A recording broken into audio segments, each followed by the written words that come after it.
तो ये बड़ी खुशखबरी, पेरिस ओलंपिक में भारत को तीसरा ओलंपिक मेडल और तीनों अभी तक जो शूटिंग के अलग अलग इवेंट्स थे उसी में भारत को मिले हैं। स्वप्निल कुसले ने आज ये कारनामा करके दिखाया है। इवेंट 50 मीटर राइफल 3 पोजीशंस और उसी इवेंट में, और ये महत्वपूर्ण इसलिए हो जाता है क्योंकि इससे पहले कभी भी इस कैटेगरी में भारत को ओलंपिक्स में कोई मेडल नहीं मिला, लेकिन इस बार स्वप्निल कुसले ने वो सूखा खत्म कर दिया और ब्रॉन्ज मेडल भारत की झोली में आ गया। हमने देखा इससे पहले सरबजोत सिंह हो या फिर मनु भाकर हो, ये जो भारत सरकार की खेलो इंडिया योजना थी, दोनों निशानेबाजों ने ये बताया किस तरीके से वो खेलो इंडिया योजना जो है मददगार साबित हुई। क्या स्वप्निल कुसले भी उस योजना के तहत ही निकले हैं? इसको लेकर कोई जानकारी जीएस विवेक?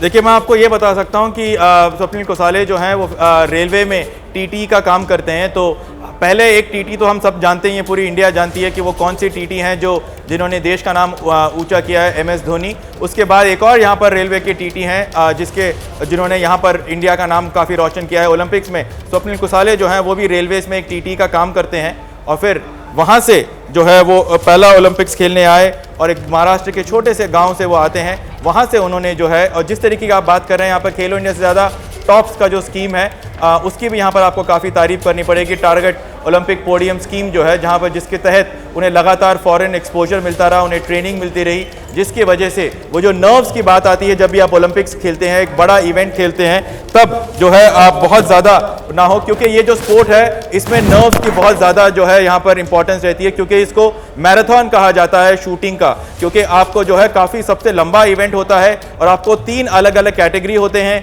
बीच में आपको ब्रेक्स होते हैं। जब आप नील डाउन पोजीशन पे होते हैं तब आप शूट करते हैं, उसके बाद जो है आपको ड्रेस आपका चेंज होता है, क्योंकि शूटिंग का जो गियर होता है वो चेंज होता है, उसके बाद आप लेट के जो है आप शूट करते हैं, तो इसको शूटिंग का मैराथन भी कहा जाता है। तो इसीलिए यहाँ पर एक ऐसे शूटर की ज़रूरत होती है जो तीनों पोजीशंस पे अपनी महारत हासिल कर सके, टेम्परामेंट रख सके, और उसके बाद इन्हीं सब चीज़ों पर खरा उतरे हैं यहाँ पर स्वप्निल कुसले। एक महाराष्ट्र के छोटे से गांव से आते हैं, रेलवे टीटी का काम करते हैं रेलवेज़ में, और हम जानते हैं कि जो है एक बार फिर यहाँ पर स्वप्निल कुसले ने यहाँ पर भारत को तीसरा ब्रॉन्ज मेडल दिया है। तीनों ही मेडल भारत को ब्रॉन्ज जो हैं वो शूटिंग से ही मिले हैं। तो छठा दिन है ओलंपिक्स का और 3 मेडल यहाँ पर भारत के नाम आ चुके हैं। ठीक है विवेक, आप हमारे साथ बने रहिए। विजय सर भी हमारे साथ बने हुए हैं। विजय सर, आपने तो ऐसे कई देखे होंगे इवेंट, कई बहुत कवर किए होंगे, तो ये लगातार मेडल्स आते जा रहे हैं, ये तो काफ़ी अच्छी बात है भारत के लिए, खास करके निशानेबाजी में। हाँ। आपको याद होगा पिछले 2 ओलंपिक्स में काफ़ी निराश किया था शूटर्स ने, पर यहाँ पे अभी तक जो मेडल्स आए हैं वो इन्हीं के खाते में आए हैं, और मुझे बड़ी खुशी है जो स्वप्निल ने जो आज अचीवमेंट किया है, क्योंकि किसी ने उनसे उम्मीद रखी नहीं थी, कोई भी उनके बारे में अभी तक बात नहीं कर रहा था।